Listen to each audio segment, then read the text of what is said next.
J'aimais partager mon goût de l'évasion avec ma petite sœur Émilie. C'est un métier, grand-mère. Trappeur. Nous, on est Trappeur. Les rêves se nourrissant d'imagination, la moindre occasion nous poussait à de drôles d'aventures. Un peu de neige, un feu de bois, un thé brûlant, et au fond du jardin, nous devenions des trappeuses du Grand Nord, faisant halte après de longues heures de marche. Hello. Attends. Papa, pourquoi tu viens pas, hein?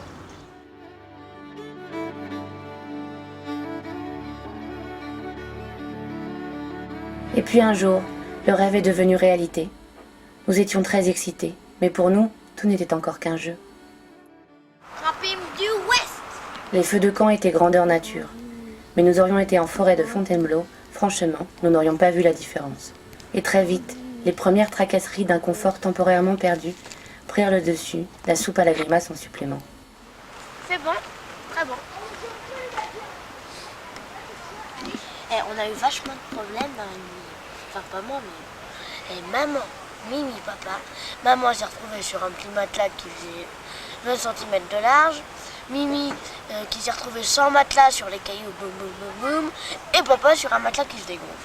Ah, je te raconte pas la nuit. Ah, Mimi? Ouais.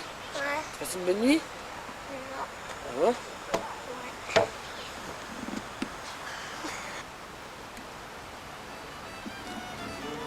Nous étions là pour une rencontre importante. Nous allions chez les Indiens. Mais nous devions réapprendre des choses simples. Alors, nous avons tout repris au début. Nous taire. Regarder. Agrandir notre regard. Être discrète. Grimper. Vouloir y arriver dans cette nature aux dimensions 10 fois trop grandes, se donner du mal, et apprécier, enfin.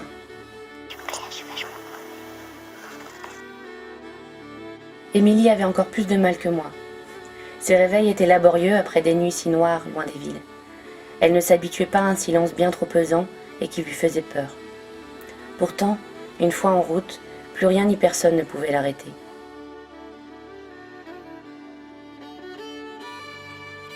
C'est là que j'ouvre ma porte. Non. Tout était trop grand. Les bisons trop nombreux quand ils n'étaient pas trop près. Il y a un tout petit là-bas. Une mère orignale et son petit furent pour nous un moment magique. De loin. Il y a un serpent. Bam. Et lorsque les animaux étaient plus petits, ils se logeaient dans des endroits insensés et s'arrangeaient toujours pour gâcher la journée d'Émilie. On va se calmer, moi j'ai un peur.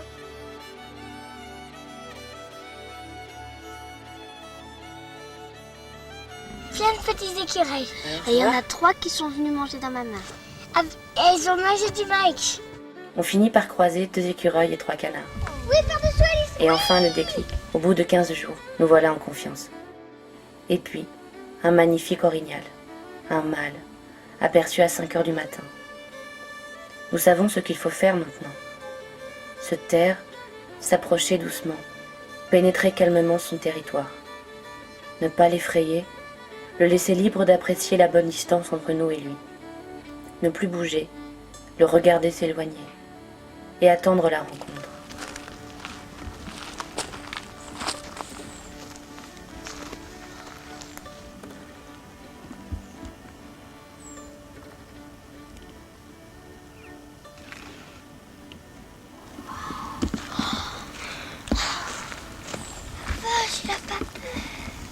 C'est nous qui n'avons plus peur.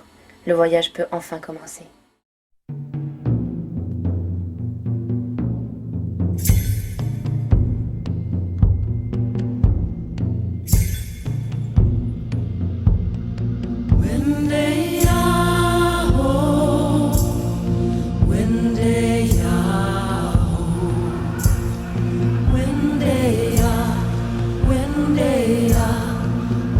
Oh, oh, oh, eh, oh, eh, oh, yeah.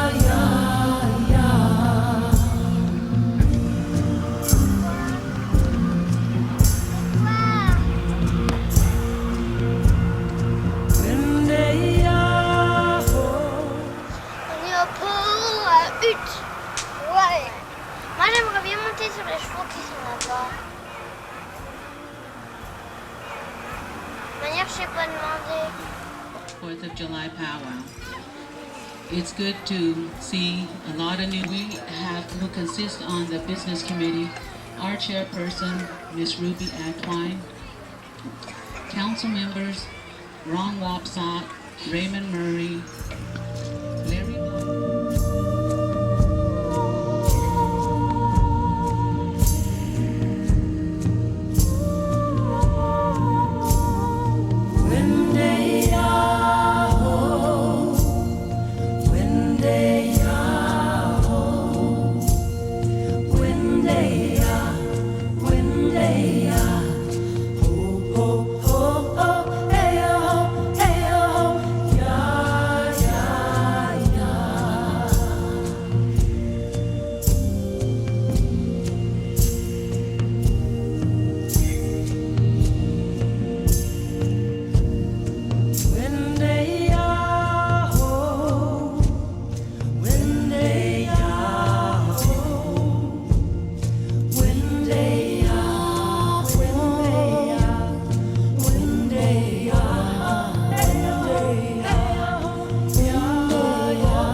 Ah là, on pourrait se dire purée, ça fait peur. Mais c'est pas ça qui fait peur. C'est ça. Ça fait peur.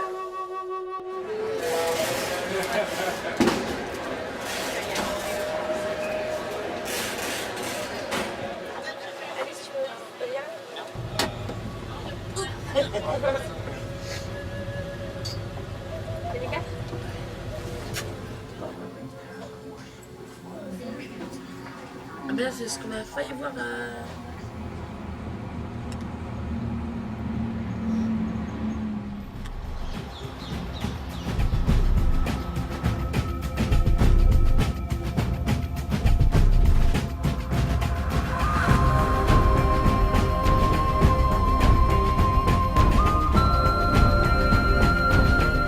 Mercredi 9 juillet. On décide d'aller voir à l'office de tourisme pour avoir des infos sur Joseph. C'est une vieille indienne qui nous accueille. Nous essayons en vain de lui expliquer ce que nous sommes venus faire ici, que nous sommes les arrière-petites-nièces du prêtre Joseph. Encore une fois, la prononciation du nom nous joue des tours. Mais une vieille dame nous entend et reconnaît le nom. Pajot. Parotte ? Joseph l'avait baptisé. Je réalise mal ce qui se passe. Je ne réalise pas que j'ai du sang de cet homme-là et qu'il fut prêtre pour ces Indiens.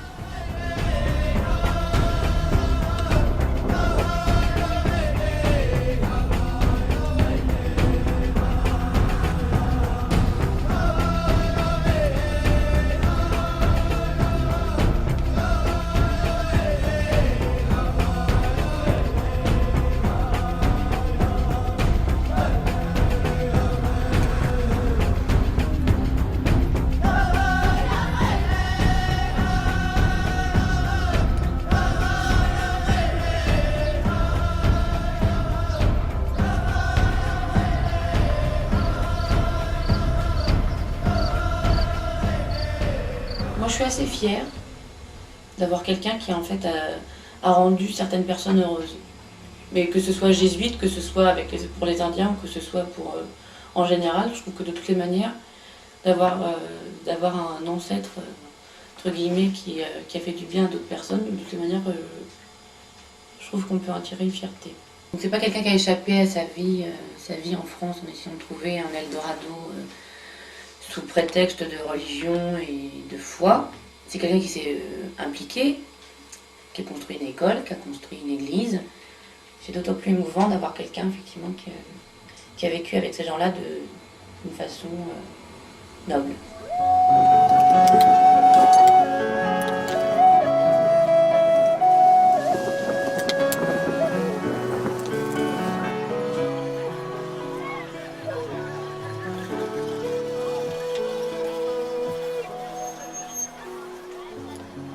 Vendredi 11 juillet.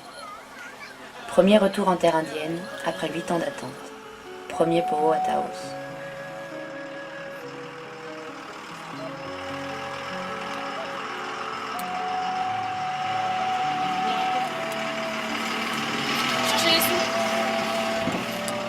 Nous installons notre tente au milieu de celle des Indiens, des tipis et des pick-up. Pas forcément à l'aise, mais simplement heureuse d'être là. Surpris que nous campions parmi eux, les Indiens nous observent, mais déjà, au bout de 3 jours, certains nous sourient.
Je trouvais ça très dommage en fait de nous revoir en 2004.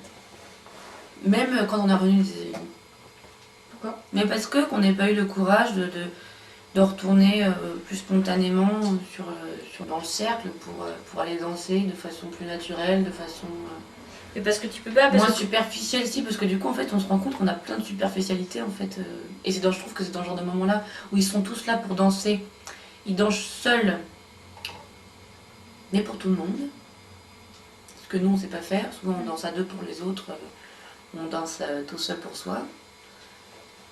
Et du coup, toi, t'es là avec forcément ton lot de besoins de dégager une bonne image de toi, d'être belle, d'être en rythme, d'être gracieuse.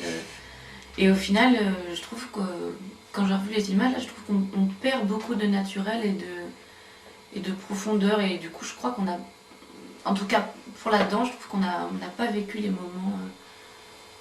On n'a pas vécu les moments avec assez d'intensité. Heureusement que Birigel et Pascal étaient là. Certes. Sinon, moi, je crois que j'y serais jamais allée. Moi quoi. non plus, j'y serais pas allée.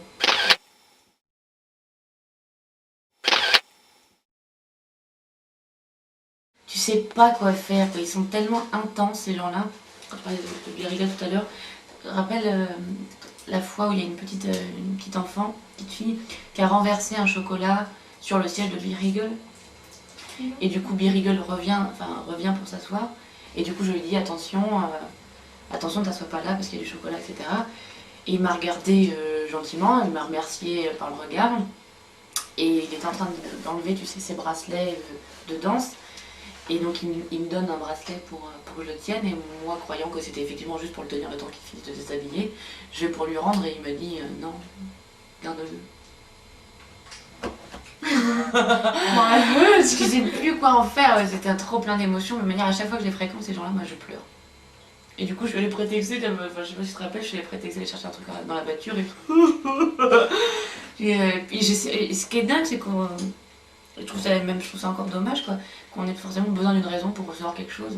Et je sais toujours pas pourquoi est-ce qu'il me l'a offert, ce bracelet. En plus, quelque chose d'aussi sacré, quoi, c'est un bracelet qui lui sert à purifier et à assainir la terre avant que les autres dansent dessus.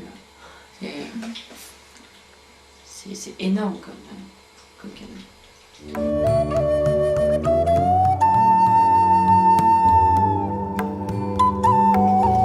Je suis en train de casser la route.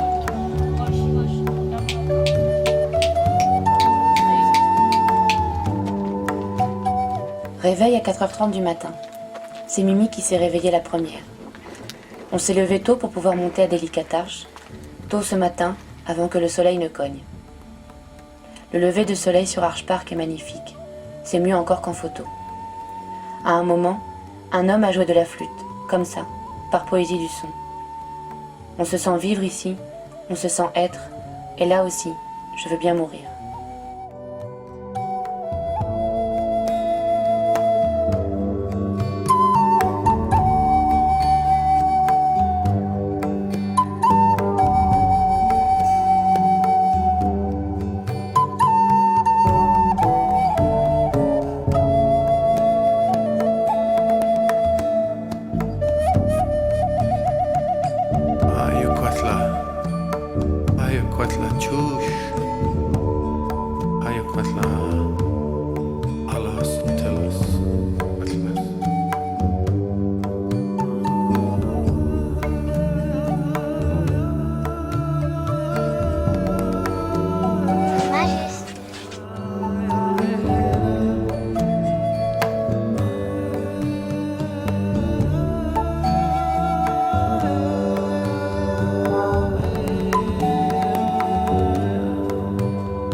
Retour à Lac Powell. Les couleurs ont changé. Le rouge et le bleu, si marquants dans ma mémoire, cohabitent maintenant avec un blanc cassé, marque irrémédiable de l'abaissée des eaux. On est atterré.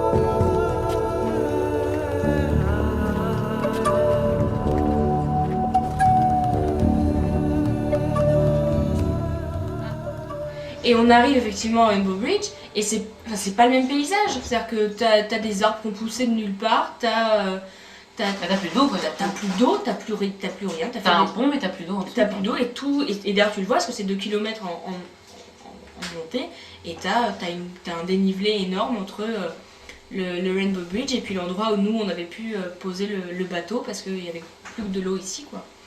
C'est que c'est pas un lac naturel, à la base c'est un canyon qui s'appelle le Glen Canyon. Et c'est la rivière du Colorado qui a été dérivée exprès. C'est que Page est une ville plantée au milieu du désert sur les réserves indiennes, avec un golfe vert comme le gazon européen, que tous les Indiens crèvent de flotte tout autour, et que c'est une industrie américaine, de blanche américaine, qui a construit ce lac, et ça aura duré 20 ans parce que le lac se vide de 5 cm par jour.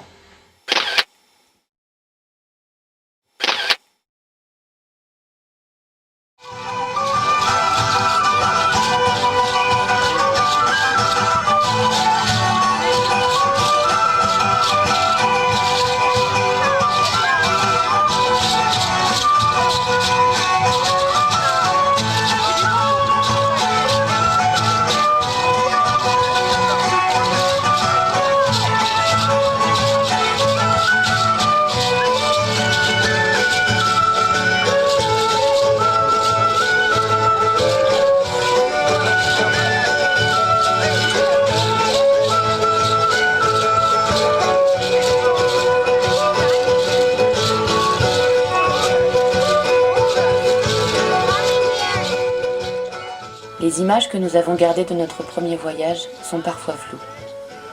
C'est la musique qui représente l'essentiel de nos souvenirs affectifs. Les battements de tambour qui résonnèrent pendant ces 2 mois accompagneront encore longtemps le rythme de nos cœurs.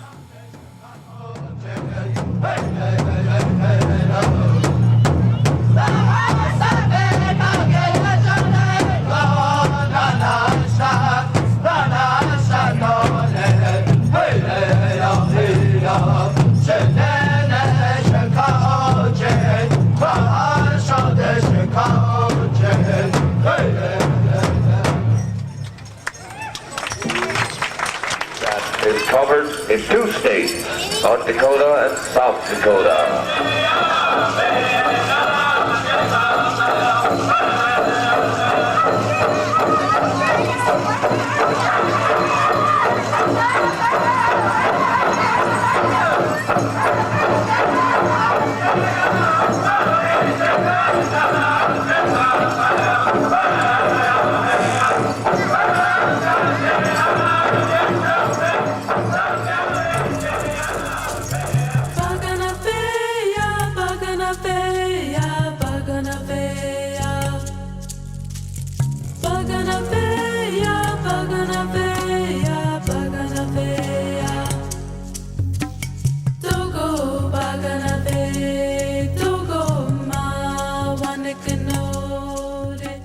Le naturel nous poussait vers les autres, pour être avec eux et partager cette culture qui nous paraissait si lointaine, mais pas étrangère. Tout était nouveau pour nous. Nous dansions, pieds nus, vêtus de notre châle, obligatoire pour rejoindre le cercle, tard dans la nuit, en osmose, avec cette nouvelle façon de danser.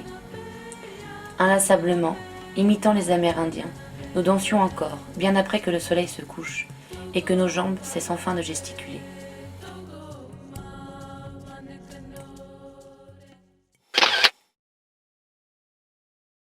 Très rapidement, mais je pense que c'est parce que quand t'es petit, ça permet aussi ça de briser bien plus vite la frontière entre guillemets, c'est de pouvoir aller directement et rentrer bien plus facilement avec les gens, hein. Enfin rentrer en contact avec les gens, ça c'est sûr. Hein. Oui. Et je pense que, pardon, excuse-moi. Non, vas-y. Et je pense que d'ailleurs c'est pour ça aussi que ce soit chez les Shoshone où on a été comme ça invité par un groupe de musiciens de musique latino à venir faire le rythme pendant 1 heure simplement apprendre des instruments et puis être avec eux toute heureuse d'être pas savoir dans le fond, pas trop savoir ce qu'on fait là mais juste qu'on est juste bien contente.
Allez, glaciers.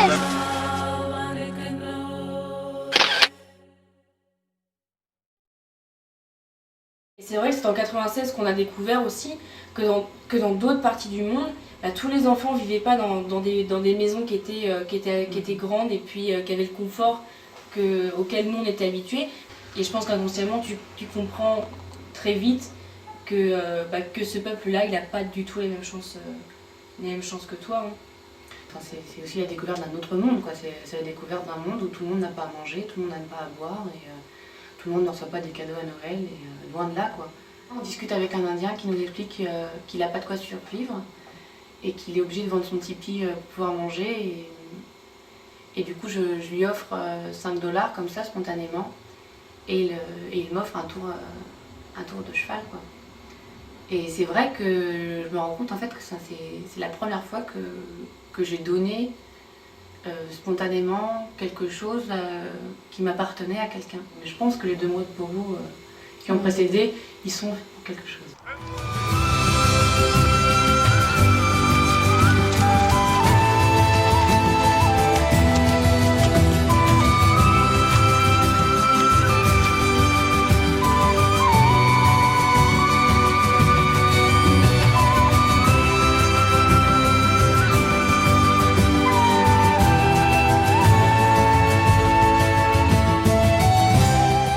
Nous avons ainsi parcouru 6 États, durant 2 longs mois, Shoshone, Ute, Crow et Lakota.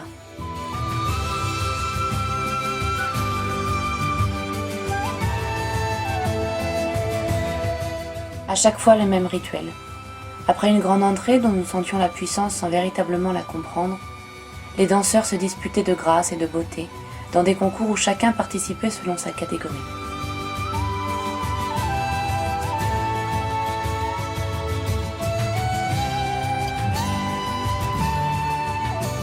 Patiemment, nous attendions, comprenant un seul mot d'anglais qui nous faisait bondir à chaque fois, « Everybody dance ». Nous courions alors rejoindre le cercle, essayant de nouvelles figures avec nos châles, que nous avions longuement étudiés sur les jeunes danseuses de nos âges. Émilie s'emberlificotait avec son châle quand ce n'était pas avec ses pieds, et toujours rattrapait le rythme. Enfin, les drums s'arrêtaient, le cercle se vidait, et nous comprenions alors qu'il fallait nous aussi le quitter.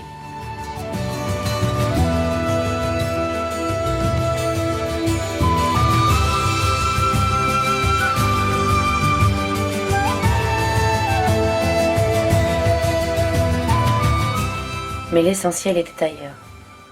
Le mot Povo vient de l'algonquin et signifie rêver. Les aînés prétendent que le fait de se regrouper dans un esprit de joie est une importante expérience d'unité et de guérison. Nous n'étions pas préparés à ce que ce voyage fût pour nous un chemin d'initiation. Nous étions entrés en contact avec des gens à la joie simple, pure et sacrée. Cela allait transformer notre vision du monde, mais ça, nous ne le savions pas encore.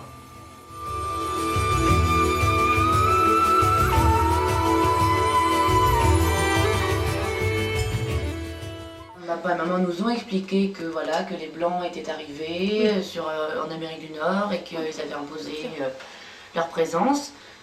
Et donc j'ai appris qu'il y avait eu des tortures, qu'il y avait eu des massacres, qu'il y avait eu...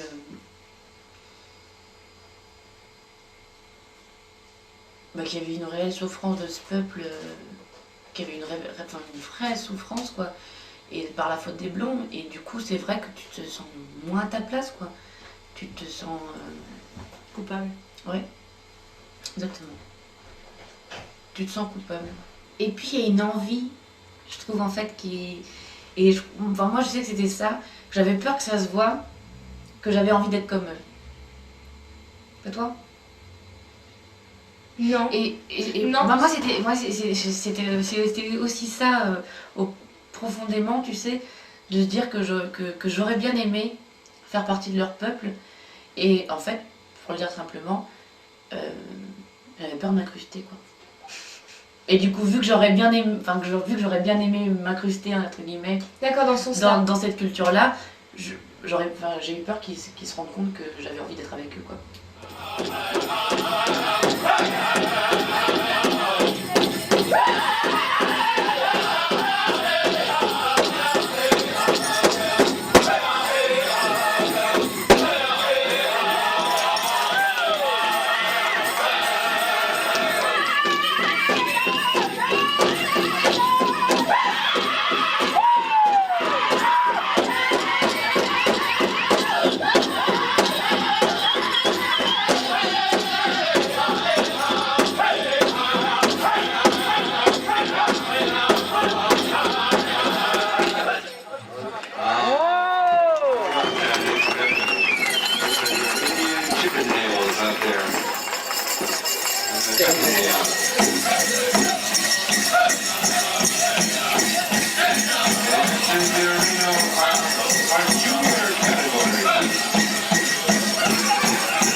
Pour eux, le fait, l'action même de donner est quelque chose de naturel qui n'est pas du tout en France. Et d'ailleurs, regarde, on n'arrêtait pas de dire merci beaucoup, merci beaucoup, parce que mais de rien, mais parce que t'as jamais le sentiment d'avoir assez à remercier pour ce qu'on vient de te donner. Parce que c'est rare en France.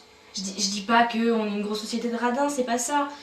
Mais simplement parce que voilà, parce que le fait que pour Everybody Dance, ce soit une invitation à ce que tout le monde, on t'offre le fait de viens partager ça avec nous, c'est quelque chose, un cadeau qu'on est mine de rien peu habitué à recevoir et qu'on sait pas quoi en faire. Et pas capable de recevoir. Ils sont très très forts ces gens-là parce que c'est vrai que c'est un peuple qui vit des choses pas faciles encore aujourd'hui. Et c'est des gens que tu sens pas du tout tristes. Leur façon d'avoir toujours la tête levée face aux problèmes. On le voit sur les danses, ils ont toujours la tête levée, le visage vers le ciel. Et ça c'est vrai que quand on grandit, on se rend compte de ça, que c'est important de garder la tête droite et au-dessus de l'eau pour pas se laisser tomber dans la facilité de rester dans ses problèmes. Et ça, ouais, ça je pense que c'est eux qui m'ont apporté.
En fait, ce qui est étonnant avec les Indiens, c'est que nous, on se sent mal à l'aise, tu dis, on se sent mal à l'aise dès qu'ils nous offrent quelque chose, quand ils nous invitent à danser, on ne sait pas comment le recevoir, etc., etc.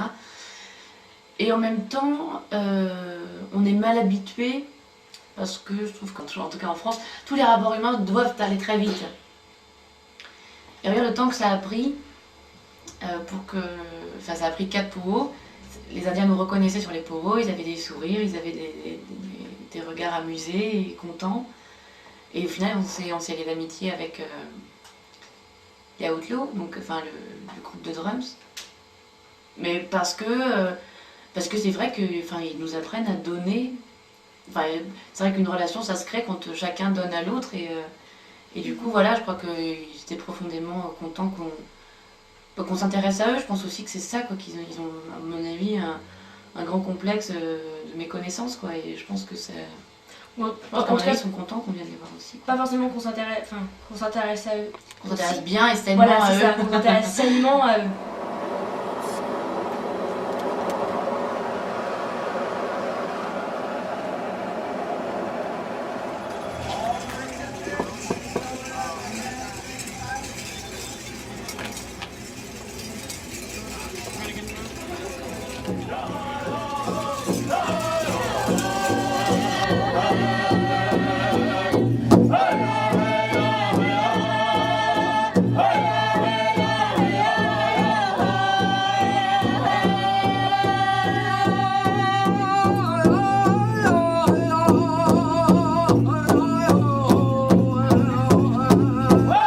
L'arrivée d'un sénateur bouleverse toujours l'organisation d'un poro. FBI, télévision, presse, radio. L'intérêt est de circonstance.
Look at it, and it'll tell you just what kind of unique performance the Navajo Code Talkers have made during World War II. Oh, Tgashla, we ask you at this time that you bless my sister here, as she has come a long ways from the east for the sunrise. Je me rappelle de Bill Clinton, qui avait fait une promesse aux Indiens concernant Léonard Peltier. Leader politique amérindien, il est prisonnier depuis 30 ans. Dès son premier mandat, Bill Clinton avait promis aux Indiens de le libérer de prison. Aujourd'hui, en 2006, Léonard est toujours incarcéré.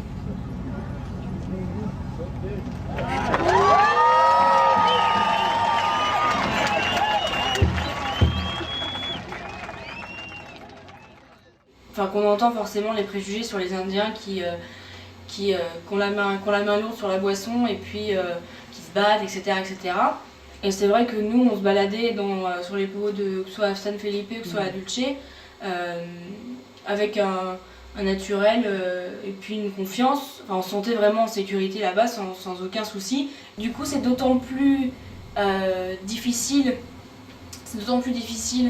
de revenir et d'entendre ces personnes avec ces préjugés-là parce qu'on les a jamais eus, et d'autant plus quand tu sais que c'est pas comme ça là-bas. C'est, je sais pas, je trouve que c'est garder une mauvaise image, enfin une fausse image de la nation amérindienne. Depuis quelques années et encore plus avec le voyage en 2004, moi j'ai vraiment envie de devenir diplomate et parce que malheureusement il y a des choses à dénoncer dans ces pays, que ce soit parce que nous on a eu la chance de connaître le peuple amérindien, une partie du peuple amérindien, mais il y a certainement aussi beaucoup de problèmes de ce genre, que ce soit en Amérique du Sud, en Afrique, avec les aborigènes en Australie et bien d'autres.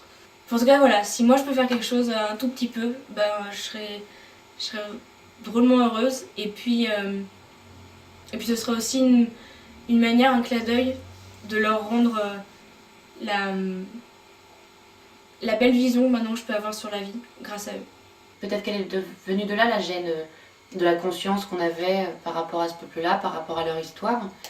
Et même si je me sentais très à ma place, même si je me sentais très à l'aise encore en 2004, il y a, c'est vrai, une conscience morale et puis une confrontation à la réalité qui était brutale. C'est vrai que c'est depuis 2004 que j'ai eu envie de témoigner de leur beauté d'âme, de montrer l'ambivalence qu'il peut y avoir dans ce peuple-là entre le désir intrinsèque de vouloir garder leur tradition et aussi, malgré tout, forcément, de vouloir s'intégrer. Et journaliste, pour moi, c'est un beau métier quand il est bien fait, avec de l'éthique. Et du coup, j'ai envie, à travers ce métier-là, de pouvoir témoigner de ça, de pouvoir témoigner de ces gens-là, de leur culture, de leurs valeurs, et que de savoir que loin de nos vies, loin de nos a priori, loin de nos préjugés, il y a un monde qui existe et qui est profondément beau.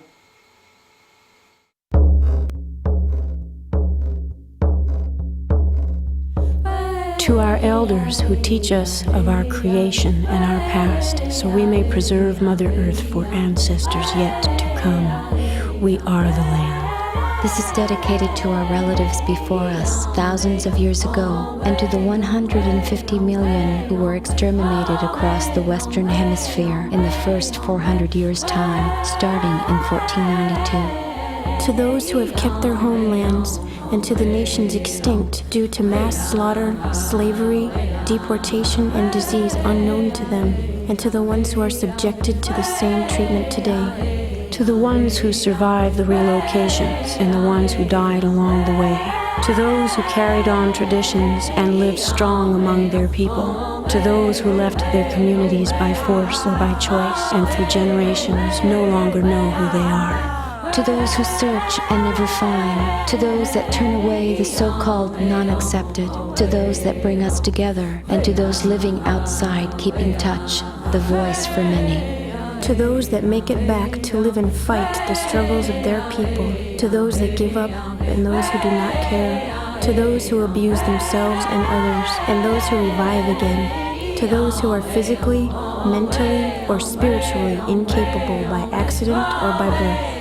To those who seek strength in our spirituality and ways of life, and those who exploit it, even our own. To those who fall for the lies and join the dividing lines that keep us fighting amongst each other. To the outsiders who step in, good or bad, and those of us who don't know better. To the leaders and prisoners of war, politics, crime, race, and religion, innocent or guilty.